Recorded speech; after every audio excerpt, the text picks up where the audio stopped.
Bonjour à toi et bienvenue sur Changer d'air. Je m'appelle Clément, je suis ingénieur et entrepreneur, mais surtout je me demande tous les jours ce que je vais bien faire de ma vie. Chaque semaine, je vais à la rencontre de celles et ceux qui changent le monde pour partager leurs histoires et ce qu'ils ont appris sur leur parcours. Alors si tu veux écouter ces histoires incroyables, si tu recherches ta voie dans ce monde complexe, ou si tu veux simplement avoir un impact positif et être heureux, alors ce podcast est fait pour toi. Bonjour Pierre et bienvenue dans Changer d'air. Bonjour Clément et merci pour l'invitation. Merci à toi. Mais en vrai, merci d'être là. Tu m'as dit que c'était une journée un peu vénère. Ouais. Un peu rapide, tu fais beaucoup de choses, tu vas nous en parler. J'ai envie de dire merci aussi à Théo quand même, qui nous a, qui est un bon ami de toi. Ouais, très bien, on se connaît depuis le lycée, hein. Même collège, on est devenus surtout amis au lycée, hein. Trop marrant. Et moi, Théo, qui était dans ma boîte avant, avec qui je continue à travailler sur la tuberculose. Grand biologiste, Théo. En vrai, je disais que ton temps était précieux parce que, alors, je vais essayer de citer des choses. T'es président de l'association des Mindsetters. Ouais. T'es fondateur du média Me Parle Pas d'Âge. T'as un compte Instagram qui s'appelle Étudiant Ambitieux avec plus de 100 000 followers. Et je trouve ça ouf, pas tant. Enfin, parce que t'as beaucoup de projets, donc ça, c'est inspirant.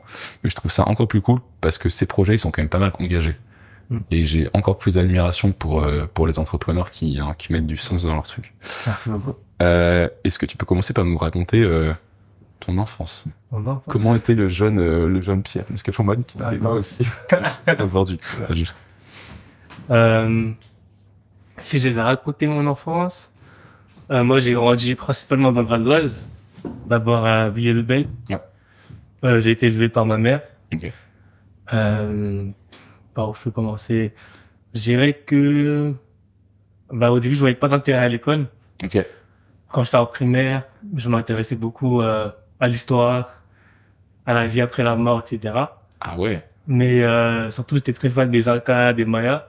Ah ouais, t'es dans son délire. J'étais un peu décalé de mes camarades, donc j'aimais pas l'école, je me sentais pas forcément à ma place. Moi, je m'interrogeais beaucoup sur l'intérêt d'aller à l'école, des sujets sur la citoyenneté, parce qu'en 2007 j'avais vécu les émeutes de Villiers-le-Bel, où j'avais rencontré le terme banlieusard, immigration, etc. Et donc je me demandais finalement si on était français, quelle était ma place. T'es d'origine sénégalaise? C'est ça, okay. Sénégalaise, ouais. Et donc voilà, j'étais pas vraiment lié avec l'école. J'y allais pour faire plaisir à ma mère parce qu'elle m'a toujours dit que l'école c'était quelque chose d'important. Puis c'était un peu un moyen de connaître l'ascension sociale et que c'était une chance d'avoir accès à l'école. Okay.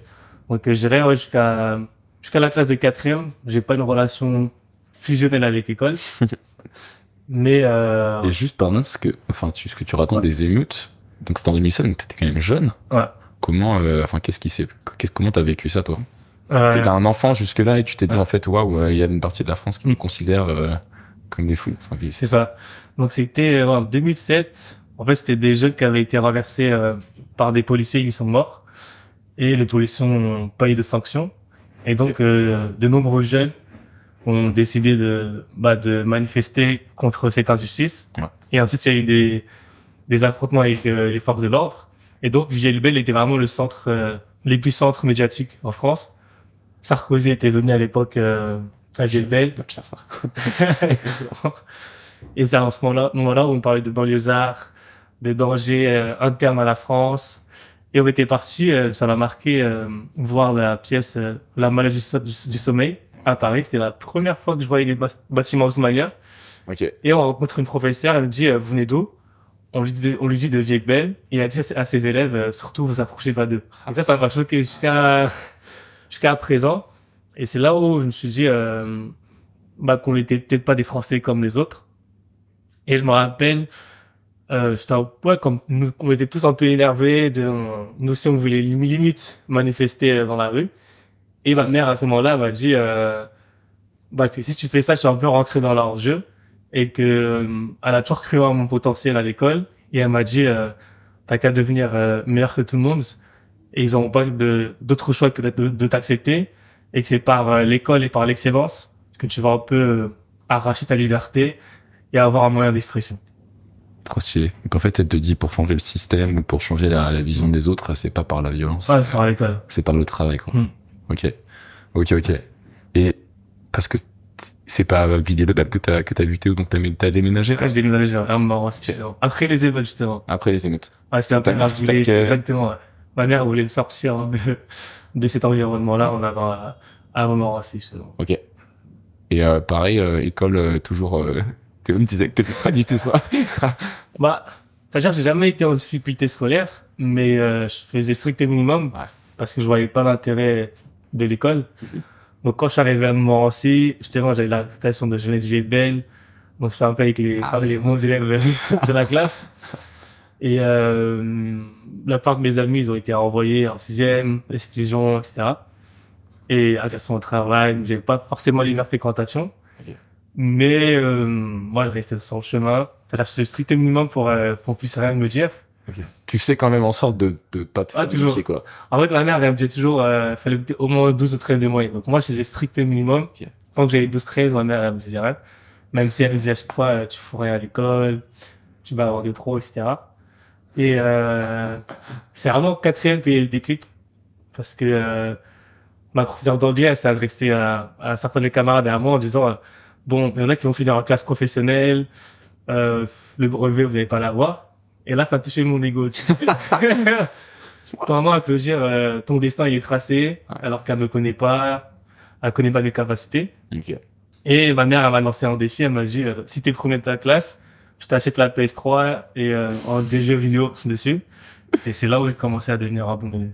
C'est énorme. C'est énorme. C'est le petit pic à l'ego. Ah, plus la récompense de la maman et c'est tout. Ok, excellent. Et donc, lycée, ça veut dire... Enfin, c'est à ce moment-là que finalement, tu finis en prépa Henri IV, quoi. Donc, en troisième, déjà, je passe de élève moyen au supérieur à premier de ma classe. Wow. Et après, au lycée, du coup, ça me permet de rentrer dans une bonne classe. Mais j'avais pas encore d'ambition. C'est-à-dire que là, moi, je vais juste faire plaisir à ma mère. C'est-à-dire que j'avais toujours pas d'objectif à travers l'école. En fait, je me disais, bon, je vais voir où je vais aller. Et après, j'ai fait une seconde rencontre marquante, c'est mon professeur d'économie. Il disait à la fin de l'année, en seconde, bah, vous êtes très bon, mais finalement, c'est quoi votre objectif? Vous visez quelle école? Il m'a parlé de Sciences Po, l'ENS, HEC. Et moi, je connaissais pas toutes ces choses-là, et j'ai juste dit, bah, moi, j'ai fait le bac. Je savais pas quoi dire de plus, quoi, en fait. Et je l'ai relu en terminale, et il m'a dit, ouais, vous devez viser Henri IV, Sciences Po, l'ENS. Mais j'avais toujours ce sens enfin, je le disais, mais moi c'était plus le sport qui m'intéressait. Ok. Donc je me disais je me voyais pas trop aller dans ces flux là. Et t'as compris que t'avais un talent ou pas? Est-ce qu'à un moment tu t'es dit en fait je suis passé très moyenne après la classe, il y a quelque chose dans ta tête où finalement c'était ça t'a paru comme une logique Enfin, tu le dis tellement humblement que tu on dirait que c'est juste bah ouais bah je me suis mis à taffer. Ouais, c'est vrai que c'est une question que j'ai encore du mal à répondre. Ok. Bah je dirais jamais que j'ai du talent, mais je veux dire j'accepte que ça n'a pas été compliqué pour moi de changer de devenir un bon élève. Ouais. Après, je me dis, c'est peut-être qu'au lycée, l'exigence, elle est avant tout dans la concentration qu'on a en cours. Et peut-être, comme j'étais fils unique, en fait, je m'intéressais à l'histoire. Il y a plein de sujets où j'ai développé ma créativité, ma mémoire. Ça m'a permis aussi d'avoir des capacités à apprendre rapidement les choses. Donc, je pense que c'est surtout aussi les activités que je faisais enfant qui m'ont permis d'avoir ces facilités à apprendre rapidement les cours. Et après, c'est plus dans les regards des professeurs où je voyais que mon prof d'économie, j'étais le premier. Et il me disait toujours, ça, c'est pas le niveau Henri IV. Il me disait, l'excellence, c'est dehors. Ici, on prépare au bac, mais c'est dehors que tu dois chercher l'excellence. Donc, il m'a toujours tiré vers le haut. Il a toujours voulu que je vise plus loin. Ok. Stylé. C'est encore ce que tu continues à faire? Me concernant, en fait, j'ai jamais eu un rapport fusionnel avec l'école. Même quand je faisais des bonnes filières. Non, mais sans viser plus loin dans tes projets, tu vois. Ah, dans les projets. Je dirais que c'est plus par l'impact. C'est-à-dire que c'est toujours, je suis très externe. C'est-à-dire que c'est beaucoup l'externe qui me motive. Donc, c'est-à-dire avant, c'était les professeurs, ma mère qui me motivaient à avoir des bonnes notes. Et pour les projets, c'est plus, je sais que si je veux avoir de l'impact, si je veux avoir tel style de vie, j'ai besoin d'aller dans telle ou telle direction. C'est inspirant. Et le sport dans tout ça, c'était juste un jeu pour toi. Parce que là, aujourd'hui, j'ai l'impression que ça passe de ta vie. Le sport, le sport, j'ai toujours aimé ça. Mais quand j'étais plus jeune, j'aimais pas. En fait, ma mère, elle m'a inscrit au judo quand j'étais justement à Villers-le-Bel, alors que moi, je voulais faire du foot. Tu veux faire du foot, hein. Mais ma mère, elle a toujours voulu me protéger. Elle m'a dit, le foot, c'est des mauvaises fréquentations. Et elle sentait que j'avais besoin de discipline. Donc, elle s'est dit, les arts martiaux, c'était bien pour moi. Et donc, j'étais très, très, très bon au judo, mais j'aimais pas du tout le judo. Vraiment, j'avais gagné plein de compétitions, Ouais. mais je le voyais comme une sanction. Jusqu'à dernièrement, j'ai pleuré pour ma mère, elle me laisse faire du foot, seulement en quatrième. Non, en troisième. C'est-à-dire, j'ai attendu des années avant Avant de me aller. non, c'était mal passé en plus. Donc. Mais je dirais que c'était plus pour avoir de la discipline. Et après, j'ai malheureusement délaissé le sport quand je suis rentré dans le supérieur. J'en faisais un peu, mais pas autant qu'au lycée. Ou au lycée, j'en faisais 6 à 8 fois par semaine. Mhm. Et là, j'ai repris le sport quand j'ai découvert la boxe à Princeton. Et j'ai vu que ça m'apportait beaucoup sur le plan mental, la confiance et la discipline que je peux avoir dans ma vie. Ok. T'as dit un mot tout à l'heure, t'as dit impact. Ouais. Est-ce que aujourd'hui, j'ai l'impression que t'es quand même beaucoup motivé par l'impact de tes projets. Alors si ce n'est, c'est peut-être, on en parlera plus tard. Mais est-ce que déjà à l'époque, t'avais ce sens de la justice, ou est-ce qu'il s'est développé plus tard? Ma mère a dit que depuis tout petit j'ai ça, Ok. parce que j'étais beaucoup sanctionné parce que je prenais la défense de mes camarades en primaire. On disait, quand quelqu'un se faisait gronder, je disais, mais il a rien fait, etc. Et ma mère, elle travaille dans une association à la mission locale de Sarcelles. Donc je pense que, et même très petit, j'avais fait une collecte de jouets en primaire pour les envoyer à des jeunes au Sénégal. Donc je pense que depuis tout petit, j'ai toujours voulu redonner, parce que je voyais ma mère redonner, et après peut-être c'est des choses que j'ai depuis tout petit. Donc j'ai toujours aimé en tout cas retransmettre, et surtout que les professeurs me donnaient, donc je me disais bah moi aussi il faut que je redonne aux autres, parce que c'est en donnant qu'on aide les autres à réaliser leurs rêves. Donc C'est beau. Et donc tu fais une prépa, et c'est après la prépa que tu pars aux US? alors moi, j'ai fait une filière qui s'appelle le CPES, je sais pas si tout le monde connaît. C'était une filière qui date de, ça fait combien de temps? 8 ans maintenant, je pense? Non, 9 ans. En fait, c'est une filière entre prépa et université. Mhm. Donc, c'est sur 3 ans. Donc, en première année, on a des professeurs de prépa dans les 4 et des professeurs des mines Paris Tech. Et en Ok. deuxième année, c'est des professeurs un peu aussi de l'ENS. tu Ouais, ça, en fait, le but, c'est vraiment d'avoir le point fort des classes préparatoires et de l'université. Parce qu'on avait des chercheurs qui nous enseignaient en petit comité. Et on avait l'aspect classe préparatoire. Parce que moi, les concours, c'est pas quelque chose qui me motivait. Ok. C'est pour ça que j'ai pas voulu faire prépa. Au début, je me suis piégé finalement.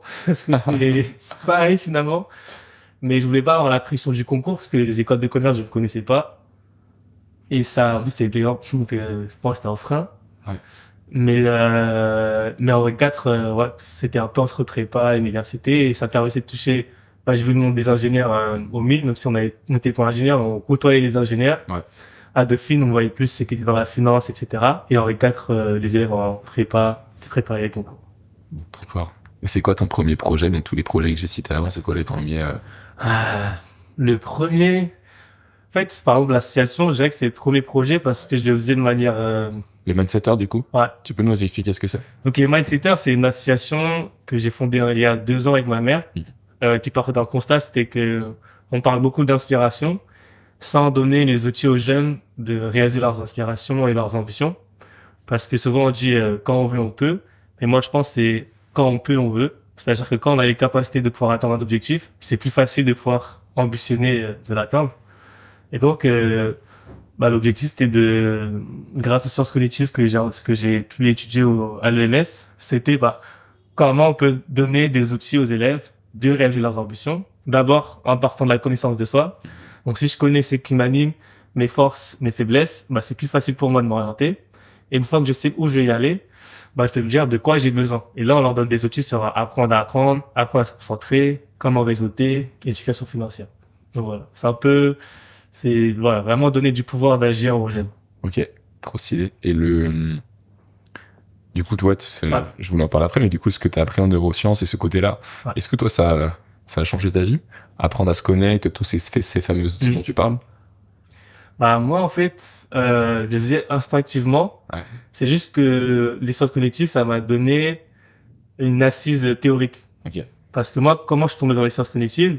c'est après mon séjour aux États-Unis à Berkeley.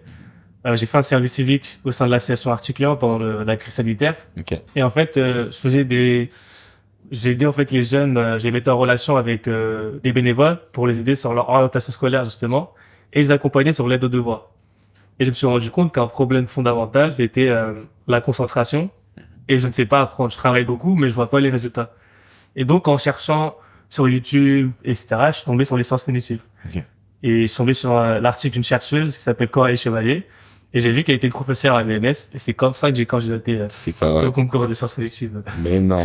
de l'ENS. Donc, en fait, c'est l'inverse. En fait, je dis ça instinctivement. Et en recherchant une assise théorique, bah, je suis tombé sur cette filière-là. En t'entendant, je me dis très souvent, mais le nombre de choses qu'on devrait, genre, apprendre à l'école, tu vas nous apprendre l'histoire, la géo, Ouais. c'est cool, hein. Mm. Mais on devrait nous apprendre cette partie, genre, Ça, ouais, maîtrise de soi. C'est ça. C'est quoi pour toi les éléments les plus importants? Genre, si demain tu fais une matière sciences cognitives à l'école, qu'est-ce que tu mets? Bah, je dirais, la première chose sur le cerveau serait, bah, déjà apprendre à apprendre, je pense que c'est le plus important. Trop stylé. Ensuite, Et comment t'apprends? comment on apprend? Ça va, c'est un bon sujet. Si, c'est facile à faire rentrer dedans, sinon t'inquiète. Bah, je dirais que le plus important, c'est que l'école, en fait, le système éducatif, on est dans l'apprentissage passif. Ouais. Alors que paradoxalement, c'est par l'apprentissage actif qu'on apprend. C'est-à-dire que passif, c'est je reçois une information et je me contente de l'écouter ou de l'observer. Et on te dit de l'apprendre. C'est ça. On te dit de la retenir. Quoi. Exactement. Alors qu'en fait, le meilleur moyen de retenir une chose, c'est en l'expérimentant et par l'action. C'est-à-dire, par exemple, quand je fais des ateliers sur justement apprendre à apprendre, je commence par dire aux élèves par groupe, bah, comment vous apprenez, comment on peut apprendre. Et après, on leur donne la solution. Ouais. Faut d'abord que le cerveau il cherche les solutions, puis qu'ensuite on lui donne les éléments pour répondre aux équations qu'il s'est faites lui-même dans sa tête. Et je pense que c'est la première chose, c'est vraiment de mettre l'élève au cœur de l'apprentissage, qu'il soit maître et non pas spectateur de l'apprentissage. Après, je peux rentrer dans le détail, mais c'est vraiment, je pense que le point clé, c'est vraiment, faut être au maximum actif, c'est-à-dire en participant en classe, en faisant des liens entre mes centres d'intérêt et le cours. Si j'aime la biologie, bah, est-ce que je fais un lien avec un sujet qui m'intéresse, avec, je sais pas, la gastronomie, avec la nutrition si je m'intéresse au sport, etc. Plus je vais faire ça, plus le cerveau il va faire des connexions, plus il va être captivé par le cours. Mais si je suis passif, en fait, c'est juste un flot d'informations que j'ai oublié au bout d'une heure ou 2 heures. Ok, très intéressant. Et avec les Mindsetters, aujourd'hui, du coup, tu vas dans ces classes et tu leur fais des ateliers. Donc, en fait, comme c'était, comme je disais, je faisais de manière artisanale. Ouais. C'est-à-dire, à la fin de base, moi, dès que je suis rentré en E4, je faisais des ateliers sur l'autocensure. Ok. Juste, j'avais pas de structure associative, mais en fait, déjà, j'intervenais sur ces sujets-là de autocensure, orientation scolaire. Mais j'étais frustré parce que justement, l'impact pour moi, il était minime. Ouais. Parce que, certes, le gars, il va être motivé pendant une semaine, mais d'une, sa motivation, elle va chuter, et de deux, je lui ai pas donné d'outils concrets pour pouvoir, je peux intégrer une prépa. C'est bien beau de dire, bah, toi, postule, mais est-ce qu'il a les capacités et les compétences pour y arriver? Ouais, les outils comme tu dis. Bah, et donc, en 2022, ce que j'ai fait, c'est dans le cadre de mon mémoire de recherche à l'ENS, en fait, j'ai testé des ateliers dans mon ancien lycée à Montmorency et dans un lycée professionnel à Verges-les-Gonesse. Et en fait, je faisais 2 types d'ateliers.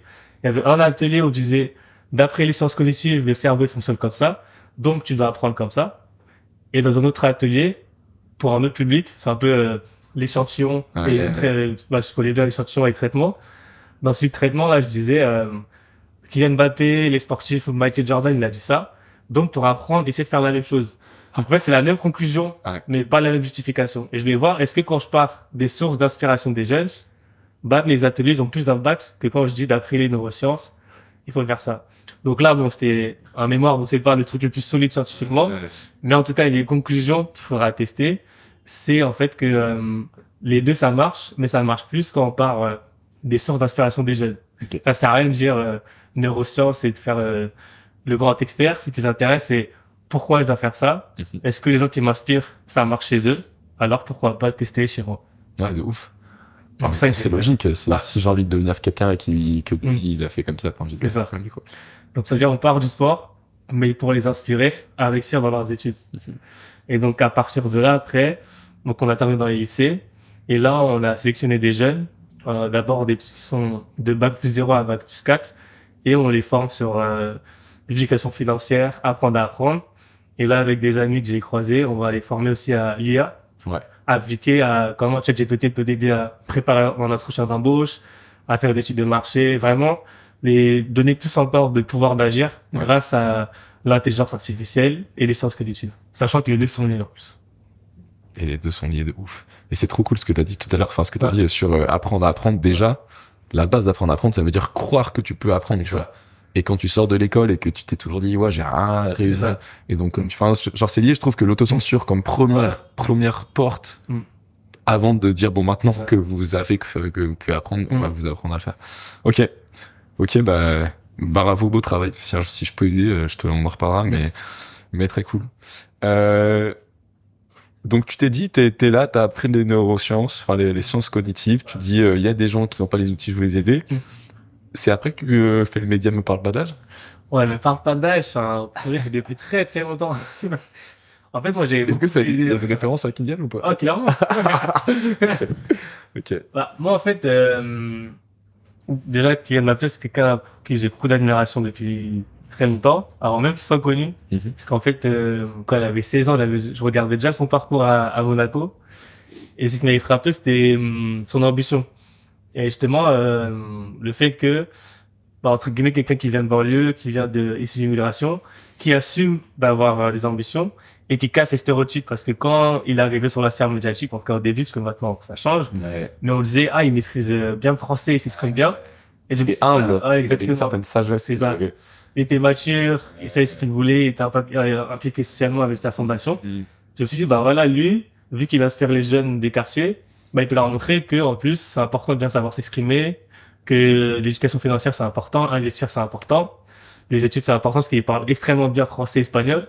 Donc, je dis, bah, lui, c'est le parfait exemple de tout ce que je veux transmettre aux jeunes. Enfin, j'ai être ambitieux, travailler dur, la discipline, et avoir les compétences, les soft skills, qui peuvent t'aider à réussir professionnellement et scolairement. Et Me Parle Pas d'Âge, la séquence, ça m'avait marqué, et direct, je me suis dit, il faut que j'ai un projet aussi. En fait, ça symbolise tout, c'est, souvent, on te dit, attends, avant d'agir, c'est pas encore légitime. Mais en fait, si au fond, toi, tu sens que t'as les capacités, bah, si t'as le niveau, pourquoi attendre demain? Pourquoi pas agir, dès aujourd'hui? Puis de toute façon, que tu le chantes dans 2 ans, aujourd'hui, tu vas faire des erreurs et tu peux t'en aller, quoi. Donc, c'est pour ça que j'ai voulu créer ça. Et après, j'attendais le bon moment parce qu'à l'ENS, c'était compliqué parce que je travaillais à côté des études, j'avais proche de l'association, etc. Et dès que j'ai eu un peu plus de temps, j'ai lancé le média. Et ça, qu'est-ce que tu fais? Pour l'instant, donc là, j'ai interviewé des personnes qui ont différents parcours et aussi casser les stéréotypes et parler d'ambition. Alors, on dit toujours, c'était quoi leur ambition quand ils avaient 16 ans et qu'est-ce qu'ils font aujourd'hui pour voir, bah, est-ce qu'ils ont atteint leur ambition, est-ce qu'ils ont changé, pourquoi ils ont changé et voir, bah, à quels stéréotypes ils ont dû faire face. Notamment, bah, c'est beaucoup de gens qui viennent de milieux modestes, etc. Donc, quelles barrières ils ont surmonté, comment ils ont surmonté l'autocensure et aussi quand ils ont une compétence du style j'ai interrogé quelqu'un sur l'emploi, sur l'entrepreneuriat, bah, est-ce qu'il peut faire une mini masterclass de 10 minutes pour aider les jeunes, justement, qui nous écoutent, à pouvoir implémenter ça dans leur projet. Donc, c'est un peu le but. Et finalement, c'est un peu complémentaire avec les mindsetters. Exactement. Donc, les réseaux sociaux, c'est indispensable pour avoir l'impact. Parce qu'aller sur le terrain, c'est bien, mais ça prend du temps. Mais si on peut avoir l'impact médiatique, entre guillemets, sur les réseaux sociaux, et l'impact de terrain avec les mindsetters, bah, ça fait un impact, un peu 360 degrés. Ouais. Et en fait, à quel point l'étudiant ambitieux et Me Parle Pas d'Âge, c'est lié? Ouais, l'étudiant ambitieux, c'est juste ma page perso. C'est juste ta page perso. Parce qu'en fait, je partageais des astuces pour réussir ses études. Ok. Mais il y a le côté ambition. Mais je voulais pas créer, en fait, un média autour de ma personne. Donc j'ai dit, bah, Me Parle Pas d'Âge, c'est bien. Parce que du coup, ça va permettre d'être impersonnel, parce que tout le monde peut s'y retrouver.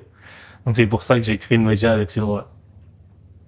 Ça va peut-être être un peu perché, mais c'est quoi être ambitieux? Pour moi, être ambitieux, c'est, en fait, on va être guidé dans notre vie, justement par notre ambition. Ouais. C'est-à-dire que pour moi, si on observe les réseaux sociaux, on peut très vite être motivé par, par des motivations qui nous sont imposées par l'extérieur, du style faire beaucoup d'argent parce que tout le monde en parle, faire de la crypto-monnaie parce que tout le monde en parle, et du coup on devient une girouette. Mais quand on a un rêve et qu'on le transforme en objectif, ça devient une ambition, et c'est ça qui nous donne l'énergie de nous lever chaque matin et de dire par rapport à l'ambition que j'ai, de quelles compétences j'ai besoin pour y arriver. Tandis que quand j'ai pas d'ambition, finalement, je risque juste de suivre le cours de ma vie Ok. en étant finalement inspiré, pas inspiré, mais guidé par les aspirations des autres. Ouais, clairement. Le système scolaire, c'est ça, en fait, on va dire. Va en pro parce que moi, je pense que c'est mieux pour toi. Va dans mes filières parce que c'est mieux pour toi. Mais quand je connais mon ambition, c'est moi qui décide de la direction où je vais aller. C'est quoi ton rêve à toi? Mon rêve? Je sais pas si j'ai un rêve, mais j'ai rien qu'à mon ambition. Ouais. C'est vraiment deux choses, c'est de pouvoir en tout cas aider les jeunes déjà de milieux ruraux, de milieux modestes, à déjà justement connaître leurs ambitions, en tout cas les aider à formaliser une ambition, et ensuite leur donner les outils de pouvoir les atteindre. Et ça à travers les médias, l'association. Ce serait vraiment, si j'arrive à faire ça, ce serait vraiment top. Beau truc. Là, c'est marrant parce que dans le mot ambition, moi j'entendais un peu genre se mettre des objectifs hauts. Et en les gens sont dit ça. Et en fait, toi, tu te dis vraiment, et je trouve ça archi sain, que tu dis beaucoup plus même, genre être ambitieux, c'est-à-dire savoir ce que tu veux vraiment, genre, et se connecter à toi-même. Et c'est le premier exemple que t'as dit, c'est pas vouloir gagner d'argent pour gagner d'argent, tu vois. C'est parce que c'est un piège où on peut tomber. C'est-à-dire moi, quand j'ai commencé l'égalité des chances, c'était beaucoup le discours faire une grande école. Ouais. Puis je me suis rendu compte, mais pourquoi on doit forcément faire une grande école? Certains, ça peut être devenir boulanger, ça peut être créer une entreprise, etc. Et je dis en fait, l'objectif c'est juste que le jeune, il puisse avoir sa propre définition de la réussite et qu'on puisse l'accompagner à atteindre cette réussite. Alors que souvent on peut aussi calquer ses propres ambitions sur les autres et dire que c'est la seule voie pour réussir. Ouais, pour moi c'est un gros danger. Et surtout, c'est potentiellement des rêves qui sont mauvais pour toi, quoi. Genre là, tu parlais. C'est quoi ta relation à l'argent? Alors, est-ce que tu parlais de l'argent comme d'un, comme d'un limite un rêve potentiellement négatif? Comment tu gères? Pour moi, l'argent, ça a toujours été un frein dans le sens où, quand je devais partir à Berkeley et puis à Princeton, c'était le seul frein. C'est-à-dire, scolairement, j'ai arrivé. Mais en fait, pour moi, l'argent, c'est ce qui permet de gagner du temps dans notre société. C'est-à-dire, moi, c'est pas un truc qui me motive, mais le pouvoir de l'argent me permet d'avoir de la liberté pour mes projets, c'est ça qui me motive. Ok. Donc c'est vraiment, c'est avoir de l'argent pour pouvoir faire ce que tu veux, finalement, pas tant pour en accumuler pour rien. Non, c'est vraiment pour pouvoir, pas financer des bourses à des jeunes, faire un média de qualité, pouvoir consacrer du temps à faire du sport. Pour moi, c'est plus ça, c'est juste un moyen. C'est-à-dire, c'est pas ça qui me motive. Justement, c'est plus quand j'ai un objectif que j'arrive à faire de l'argent. Si j'ai pas un objectif, c'est pas l'argent qui va me motiver à me lever le matin. Ok.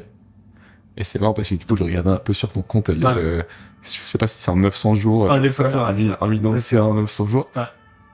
Du coup, c'est quoi l'idée derrière? C'est de montrer qu'en fait, on peut gagner de l'argent et du coup, qu'après, peut-être pas avoir une liberté financière. L'objectif, c'était... Tu peux juste expliquer un peu les défis que tu t'es lancé, ceux que tu connaissais pas forcément. Ouais, donc sur les réseaux sociaux, je me suis lancé un défi de faire 1 million d'euros de chiffre d'affaires, c'est important de préciser. Pareil que... Et du coup, juste concrètement, en tant qu'auto-entrepreneur. Pas forcément. Parce que je pense que je serais limité. Si j'arrive à atteindre l'objectif d'un million.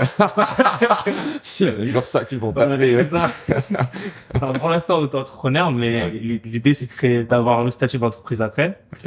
Et pourquoi je lançais ça? D'une, pour une fois, c'était déjà pour me motiver, parce que quand on annonce publiquement l'objectif, ils me disent, j'aime bien faire ça aussi. Genre, moi, j'ai lancé un podcast, bien sûr. Donc déjà, pour me motiver, moi, à le faire. Ensuite, c'est, parce que je voulais pas, entre guillemets, parler seulement une fois que j'atteins mon objectif. C'est-à-dire, si jamais j'échoue, moi, je pourrais dire, voilà, c'est que j'ai mis en place, pourquoi j'ai échoué, et si je réussis, je pourrais dire, voici ce que j'ai fait, et surtout, les gens auront pu me suivre. C'est pas, une fois que j'ai atteint 1 million de mon côté caché, je dis, il faut faire ça, ça, ça. Je pense que ça a plus d'impact si tu montres le processus, qu'ils puissent voir que t'es parti de zéro, et que t'as pu atteindre cet objectif-là. Donc, c'est vraiment pour motiver ces d'autres gens à se dire, qu'on peut commencer avec peu. Donc là, je fais des trucs très simples, finalement, j'espère, atteindre cet objectif. Tu tires d'où toute cette confiance? Confiance. Je sais pas si c'est de la confiance. T'as une confiance quand même en la vie, une positivité, d'où ça devient tout ça? Moi, je dirais plus, j'ai rien à perdre. Dans le sens où, Ouais, mais certains pourraient dire, si tu perds, t'essayes de gagner ton CA, tu gagnes 20, tu rates, tu vois, genre. Je dis toujours que, moi, personnellement, Je préfère avoir des échecs que des regrets. Généralement, je supporte pas les regrets. On va dire, imagine, je déteste le si. Donc, je me dis que j'ai rien à perdre si j'échoue. Je suis encore jeune. Bah, au pire, je recommence tout. Ouais. Et, donc, c'est pas forcément de la confiance, c'est plus, je me dis, bon, si j'échoue, bah, c'est pas la fin du monde non plus. Il y en a, ils ont pas la chance de pouvoir travailler. Moi, j'ai la chance d'avoir fait des bonnes études, d'être pour l'instant, en tout cas, en bonne santé.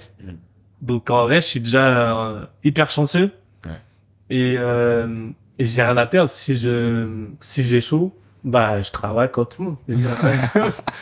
Moi, j'aime bien, en fait, on se met de Je pression. suis assez d'accord, t'as pas grand Mais chose à ouais. perdre, en fait. Je dis, ça sera une expérience. En plus, je vais apprendre des compétences en termes de communication, de prospection, etc.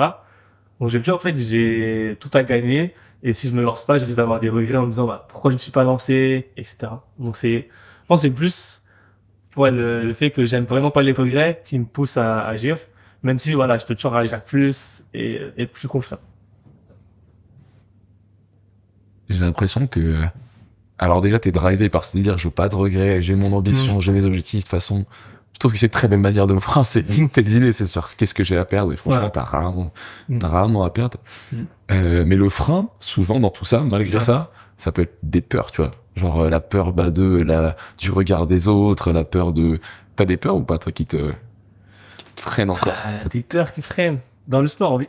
Ok. C'est quoi ces peurs? Moi, c'est dans la boxe, c'est la peur des conséquences pour la santé. Ok. Dans le sens où, là, c'est pas longtemps que je fais de la boxe, ça fait, ouais, 5-6 mois. En boxe anglaise, en tout cas. Je me suis de la française. Et, je sais que quand j'étais aux États-Unis, il y en a plein qui me disaient que je pouvais vraiment être bon et je peux faire la compétition. Mais je me disais toujours, justement, j'ai des projets, je peux pas faire trop de neurones aussi.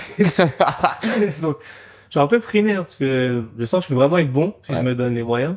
Ouais. Mais d'un côté, je me dis, ouais, la peur, en fait, de dire, prendre les mauvais coups. Je sais pas si tu connais Mohamed Ali, quand il a fini, etc. Même si, en fait, c'est très peu probable, parce qu'il faut vraiment prendre beaucoup de coups et vraiment faire un c'est à l'euro. À Et pas long terme, objectif. si t'as fait de la neuroscience, tu sais que c'est pas Ouais, c'est ouf, ça. quoi. C'est ça, exactement. Et, donc, par exemple, dans ce domaine-là, ouais, c'est plus ce genre de peur. Après, dans le domaine entrepreneurial, Peut-être des peurs que t'as surpassées. des peurs, je suis passé.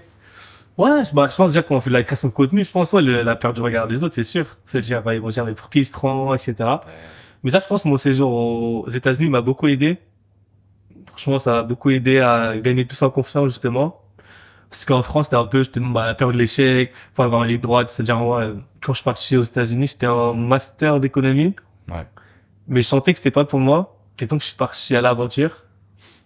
Alors que moi, voilà, pour moi, c'était ligne droite. Je vais faire, un doctorat en économie, banque mondiale, OCDE. Vraiment un truc classique. Parce que les professeurs m'ont dit c'est la voie royale. Mais je me suis rendu compte que c'est pas ce qui m'animait. Et quand je suis allé là-bas, j'ai un prof de leadership qui m'a dit, en fait, quand je vais retourner en France, on va dire que t'es pas encore légitime.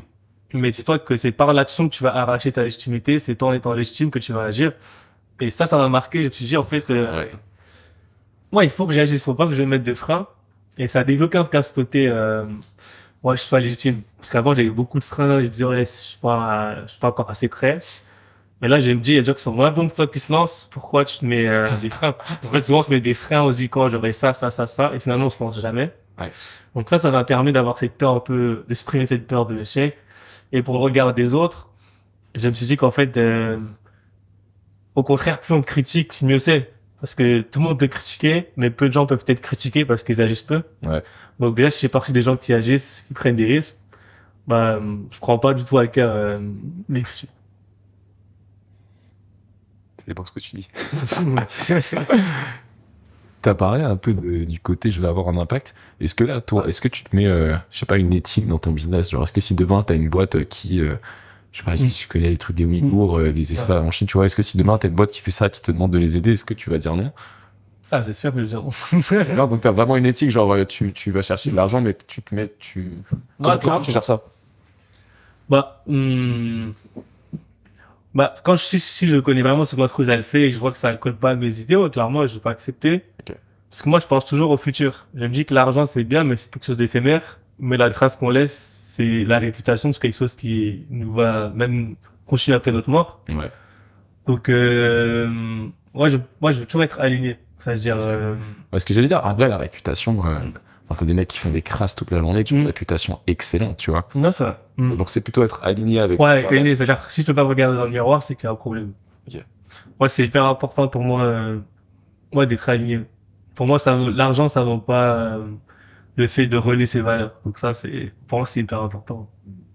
C'est ça que t'es 100 000 followers qui écoutent des trucs comme ça tous les jours. Non, en vrai, je te jure, parce qu'il y a beaucoup de gars qui vont te raconter et tout ça, et je trouve ça cool que t'apportes quand même cette partie alignement et valeurs.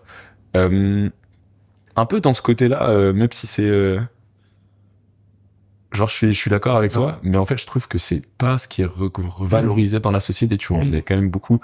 Est-ce que ça te touche ce genre de... Moi, finalement, je trouve que ça fait partie de la crise sociale, de toute cette crise où il y a des connards qu'on met sur des piédestals. Et est-ce que t'es touché par ça? Et comment tu gères ce côté, putain, comment ça se passe, quoi? Comment c'est possible qu'il y ait encore des trucs qui se passent comme ça? Bah, moi, en fait, j'ai de plus en plus que c'est un peu la philosophie des stoïciens de se dire, il faut se focaliser sur ce qui dépend de moi. Ouais, c'est vrai. Et je me dis, en fait, il y a tellement de problèmes dans ce monde. Même ma mère, elle dit souvent, si tu penses à tous les problèmes dans le monde, tu vas pas dormir. Et je dis toujours, focalise-toi sur ce qui dépend de toi.